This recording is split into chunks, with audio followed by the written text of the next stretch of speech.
안녕하세요. 이야기 드라마 치료 연구소 이드치 연구소 직영주를 대신해 진행을 맡은 인공지능 성우 준상입니다. 이번에는 나는 연극이나 하는 사람이 아니다 라는 제목의 역할극 사례를 공유하겠습니다. 한 아이가 오늘따라 예민해 보였다. 장난치며 놀다가도 갑자기 여러 아이들에게 화내는 모습을 보였다. 나는 계속 그 아이를 따라다니며 갈등 중재를 시도했다. 그 아이는 프로그램이 끝나자 나에게 작별 인사를 청했다. 순간 그랬구나. 오늘따라 예민해 보였던 이유가 있었구나 라는 생각이 들었다.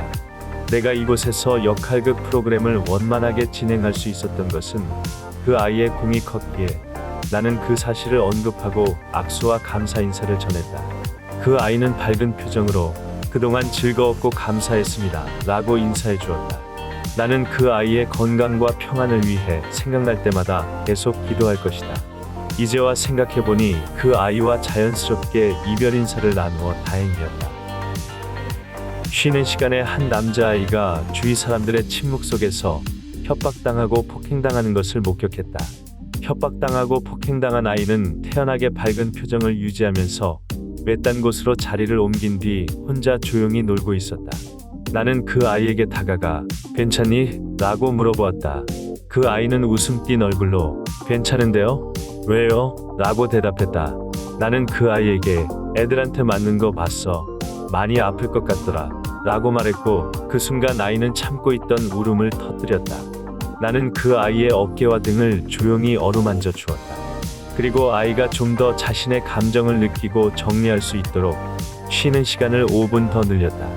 다른 아이들은 각자 놀기 바빴고 덕분에 그 아이는 좀 더 안전하게 자신의 감정을 정리할 수 있었다고 생각한다. 역할극 프로그램이 끝난 뒤 그 아이는 밝은 표정으로 나에게 즐거웠고 고마웠다고 인사해 주었다. 이제 그 아이를 볼 수 없지만 나 같은 어른도 있음을 기억해주고 내가 했던 것처럼 그 아이도 어디에선가 소외당하고 외로워 보이는 아이가 있다면 그 아이의 마음을 어루만져주는 어른이 되기를 기원한다. 한 아이가 협박당하고 폭행당한 것의 원인을 제공한 다른 아이가 누군지 밝혀졌다. 처음 그 아이는 자기가 한 일이 아니라며 부인했고 목격자들은 이구동성으로 그 아이를 향해 거짓말쟁이 라는 말과 또 거짓말하네 라는 말을 외쳤다. 나는 아이들에게 더 이상 말하지 않도록 부탁한 뒤 의자에 앉아있는 그 아이와 마주보며 앉았다. 나는 그 아이의 눈높이보다 훨씬 더 몸을 낮추어 아이를 살짝 올려다본 뒤 나한테 말해주겠니? 라고 말했다. 그러자 그 아이는 제가 그랬어요 라고 말한 뒤 갑자기 울음을 터뜨렸다. 그 아이는 여자아이였기에 스킨십에 유의하면서 나의 감사한 마음이 잘 전달되도록 표정과 목소리에 신경 쓰면서 말해줘서 고마워 라고 답했다. 그 순간 다른 아이가 쟤는 거짓말쟁이에요 라고 말해서 나는 그 아이의 말을 곧바로 끊었고 앞으로는 당사자 앞에서 그런 표현을 사용하지 않도록 강력하게 요청했다. 거짓말쟁이로 취급받은 그 아이는 거짓말쟁이가 되기에는 너무 어리다고 판단했다. 그리고 적어도 내 앞에서는 거짓말하지 않았다고 판단했다. 나는 더 이상 이 자리에 없지만 그 아이가 이곳에서 일방적으로 거짓말쟁이 취급받지 않기를 기원한다. 한 아이가 나에게 무언가 말하고 싶어 한다는 생각이 들었다. 그 아이에게 발언권을 주니 나의 눈치를 보면서 크게 소리 질러도 괜찮은지 조심스럽게 물어보았다. 나는 그 아이에게 나도 함께 할 테니 원 없이 소리 질러 보도록 말했다. 단 모든 소리는 와로 통일했다. 함께하고 싶은 사람이 있으면 동참하기를 권유했고 소리 지르지 않을 사람은 귀를 막아도 괜찮다고 말했다. 한 아이의 큐사인에 맞춰 그 아이와 나 그리고 몇몇 아이들이 함께 소리 질렀다. 나는 아이들이 좀 더 재미있게 소리 지를 수 있도록 즉흥적으로 역할과 상황을 만들어 서로 몸짓을 주고받으며 대화하듯 소리 지르도록 유도했고 나는 소리의 강약과 멜로디를 가미하여 내가 내는 소리를 그대로 따라해보도록 했다. 그러자 자발적으로 동참하여 함께 소리 지르는 아이들이 좀 더 늘어났다. 그렇게 우리는 몇 분 동안 즐겁게 소리 질렀다. 아이 혼자 소리 지르면 소음으로 취급받기 쉽지만 나와 함께하면 보다 많은 사람들이 함께할 수 있는 재미있는 역할극 놀이가 될 수 있다. 이 아이가 안전하게 소리 지를 수 있는 기회가 계속 주어지기를 그리고 아이가 소리 지르고 싶어하는 이유를 누군가 파악해 도움 주기를 기원한다. 한 아이가 역할극 도중 갑자기 끼어들어 프로그램 진행을 방해했다. 극 진행을 멈추고 왜 끼어들었는지 물어보니 그 아이는 긴장된 모습으로 나에게 잘못했다고 말했다. 무엇을 잘못했는지 물어보니 그 아이는 자신이 역할극 배우가 아닌데 역할극에 들어와 버렸다고 답했다. 앞으로 다른 사람들의 역할극을 방해하지 말아달라고 부탁하자 그 아이는 진지하게 차렷 자세로 고개를 끄덕이며 네 알겠습니다 라고 답했다. 그 아이는 늘 이렇게 부적절한 자발성을 보여주었고 늘 긴장된 모습으로 잘못했다고 인정하는 모습을 반복했다. 나는 늘 그 아이의 반복된 사과를 반복해서 받아주었다. 내 후임자로 오게 될 역할극 진행자는 이 아이의 반복되는 부적절한 자발성과 사과를 반복해서 잘 받아주리라 기대한다. 한 아이가 계속 나를 쳐다보며 말없이 손을 들어서 상황을 살핀 뒤 주인공 기회를 주었다. 그 아이는 늘 목소리가 작고 조연 배우로 선발되지 않았고 다른 아이의 역할극을 구경하는 모습을 보여주었다. 아쉽게도 그 아이는 내 말을 잘 못 알아들어서 다른 아이들이 자발적으로 대신 설명해 주었고 통역해 주었다. 늘 집단 프로그램 안에서 그 아이가 소외된다는 생각이 들어서 나는 매주 그 아이가 주인공이 될 수 있도록 진행했고 오늘도 주인공 경험을 할 수 있도록 기회를 주었다. 그 아이는 늘 다른 아이가 했던 역할극을 그대로 따라했고 지원자를 선발한 뒤 자신은 아무것도 안 하고 우두커니 선체로 다른 아이들의 연극을 구경했다. 스스로 역할극을 만들 수 없었지만 그래도 주인공을 경험해 보았고 역할극에 동참하겠다며 손을 든 아이들을 자신이 직접 선발해 보았고 선발된 아이들이 자율적으로 연기하는 것을 지켜보면서 그 아이는 만족감을 느낀다는 생각이 들었다. 고맙게도 그 아이가 주인공이 될 때마다 다른 아이들은 그 아이의 독특한 모습을 지적하지 않고 가만히 지켜봐 주었다. 그 아이는 이 시간을 통해 의미 있는 삶의 경험을 미리 연습해 보았다고 생각한다. 좀 더 많은 주인공 경험을 제공하지 못해 아쉽고 미안하다. 내 후임자로 오게 될 역할극 진행자는 그 아이의 독특함을 이해하고 그 아이가 주인공이 되어 조연 배우들의 연기를 옆에 서서 조용히 구경하도록 배려해 주기를 기원한다. 한 아이가 언어폭력 당하는 것을 목격했다. 나는 피해자로 보이는 아이를 의도적으로 주인공이 되도록 한 뒤 이곳에 있는 모든 아이들이 자신에게 어떻게 해주기를 원하는지 물어보았다. 그러자 주인공은 모든 아이들이 자신을 잘 대해주기 원한다고 했다. 나는 이곳에 모인 아이들 중에서 10명만 앞으로 나와서 주인공을 잘 대해주는 짧은 연극을 만들어 보자고 제의했다.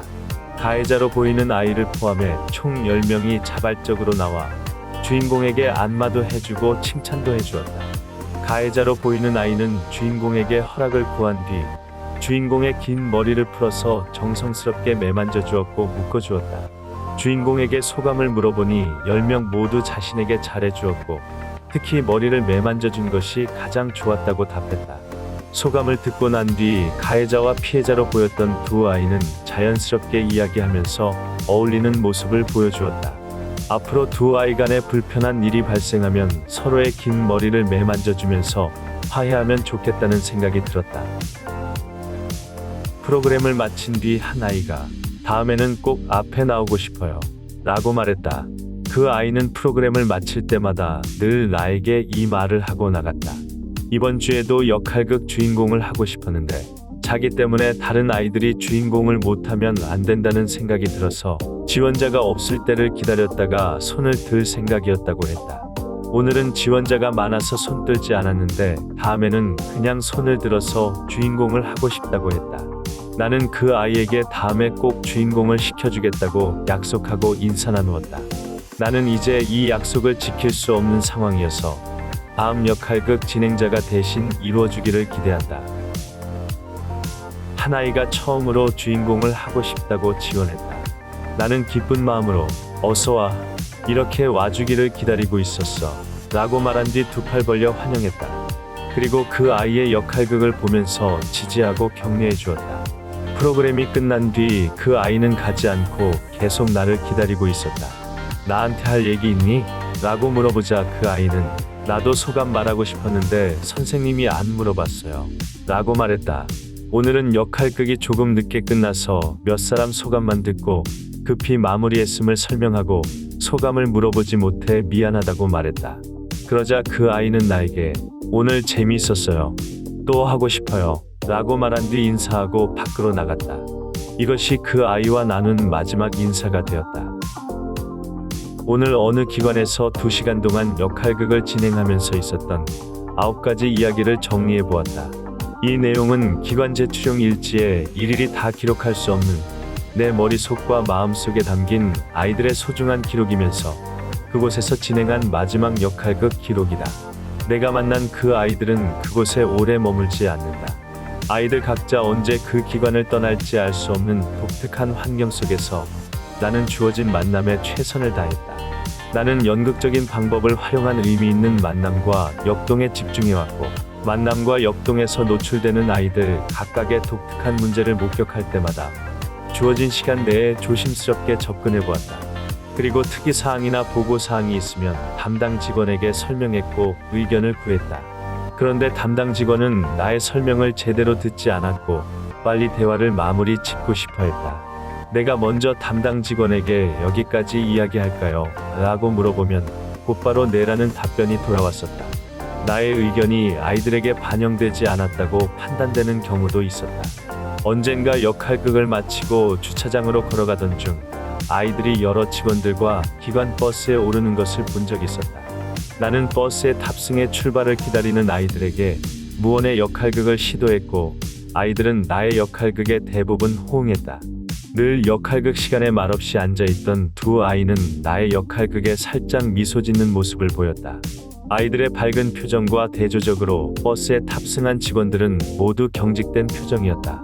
한 직원이 나를 잠시 째려본 뒤 아이들에게 조용히 하라고 말했고 순식간에 아이들도 버스 안에 탑승한 직원들과 마찬가지로 경직된 모습으로 바뀌었다. 그 상황을 목격한 순간 나는 그 기관의 일상적인 분위기를 감지할 수 있었고 평소 직원들이 아이들을 어떤 태도로 대하는지 목격했다는 생각이 들었다. 나는 일주일에 한 번 오는 외부인이지만 2시간 동안 내담자들의 다양한 역동을 자연스럽게 관찰하게 되고 역할극 시간 중에 드러난 독특한 역동을 조율하고 정리하는 것은 나의 의무이자 책임이라고 생각한다. 그리고 연극적인 방법이 진행되면서 내담자 각각의 독특함이 관찰되고 그에 따른 장기적인 혹은 단기적인 개별 목표도 동시에 발생하기 때문에 어떤 내담자에게는 사회기술을 연습해보도록 진행하기도 하고 어떤 내담자에게는 자신의 생각과 감정을 다루는 방법을 연습해보도록 진행하기도 하고 어떤 내담자에게는 타인과 공감하는 방법을 연습해보도록 진행하기도 한다. 또한 어떤 내담자에게는 연극적인 방법이 자기 표현력을 촉진하는 좋은 놀이가 되기도 한다. 최근 한 아이를 한 달 정도 관찰하면서 집단 내에서 동네북 겸 왕따 겸 놀림거리가 되는 것을 확인했다. 그 아이는 늘 다른 아이들에게 피해를 주는 가해자였다. 내가 보았을 때 그 아이의 부적절한 문제 행동들은 의도적이지 않고 병리적인 문제와 관련되었을 거라는 생각이 들었다. 다른 아이들은 그 아이의 부적절한 언행이 늘 반복되는 것에 분노했고 아무리 말해봐도 소용없으니 욕하고 때려도 괜찮다고 생각하는 듯 했다.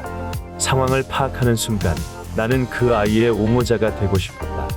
그리고 그 아이가 집단 내에서 보호받고 존중받아야 한다고 생각했다. 하지만 이 생각은 쓸데없는 과욕이었고 그럴 필요도 없는 것임을 알았다. 담당 직원에 의하면 그 아이는 병리적으로 아무 이상 없었다. 그 아이의 문제는 병리적인 관점에서 전문가의 치료를 받고 안전하게 연습해서 해결해 나갈 것이 아니라 그 아이 스스로 고치고 노력해야 할 개인적인 문제였다. 쉬는 시간에 어떤 아이가 내 시선이 닿지 않는 곳으로 그 아이를 끌고 가서 멱살을 잡아 흔들며 낮은 목소리로 협박했던 것처럼 그 아이는 매를 벌고 욕먹을 짓을 했기에 당연히 맞을 수밖에 없고 욕먹을 수밖에 없는 것이 그 아이가 직면한 현실이다. 이것은 외부 강사인 내가 감히 함부로 개입할 수 없는 아이들의 생각과 결정이 모아져서 자연스럽게 형성된 이 집단의 독특한 규칙이다. 이 규칙은 담당 직원도 어떻게 할 수 없는 것이다. 그렇게 지속적으로 그 아이가 폭력에 노출될 수밖에 없는 것은 그 아이의 잘못이고 자기 스스로 해결해야만 한다. 10살이면 충분히 말귀를 알아들을 나이인데 말해도 통하지 않으면 계속 맞을 수밖에 없다. 나는 일주일에 한 번 이곳에 방문해 2시간 동안 역할극을 진행하는 외부 강사로서 역할극 진행자라고 제때 보고서를 제출하면 그만인 사람이다. 나는 15년 동안 정신건강의학과에서 정신건강사회복지사로 근무한 정신건강 전문요원 자격증 소지자로서 나에게 주어진 기본적인 일 중에 하나는 정신적인 문제나 어려움이 관찰되는 사람을 발견하고 적절한 도움을 받을 수 있도록 다리 역할을 하는 것이라 생각한다. 그래서 나는 자신의 의지와 상관없이 정신적인 문제로 힘들어하는 사람을 발견할 경우 최선의 해결책을 찾아보거나 전문가를 연결하거나 협조를 구한다. 낮은 강사료를 감수하고 유난히 비싼 고속도로 통행료를 지불하면서 승용차로 왕복 2시간을 오가면서 10명 이상의 많은 아이들과 마주하는 것은 견딜만하다. 하지만 정신건강 전문요원으로서 나에게 주어진 기본적인 일을 제대로 할 수 없는 것은 견딜 수 없다. 폭력에서 보호받기 위해 여기 모인 아이들이 또 다른 폭력에 노출되는 아이러니한 상황을 방임하면서 나에게 외부 강사로서 맡은 일에 충실하라는 담당 직원의 말을 듣는 순간 이 말이 떠올랐다. 나는 연극이나 하는 사람이 아니다. 질문이나 의견 있으시면 댓글이나 이메일 부탁드립니다. 저는 직영주식 드라마 치료, 직영주식 심리극을 진행하는 정신건강 전문요원으로서 자극적이지 않고 싱거운 심리극, 느리고 느린 심리극, 때론 기다림이 필요한 심리극, 다양한 역할 확대 기회가 있는 심리극, 특정 도구에 의지하지 않는 심리극, 특정 기법을 남용하지 않는 심리극, 두통을 주의하는 심리극, 주인공의 스토리 주도권을 보장하는 심리극, 주인공을 이용하지 않는 심리극, 기본에 충실한 심리극, 주인공을 위한 심리극, 함께 만드는 심리극, 안전하고 마음 편한 심리극 진행을 위해 노력 중인 이야기 드라마 치료 연구소 이드치 연구소 운영자 직영주입니다. 끝까지 시청해주셔서 감사합니다.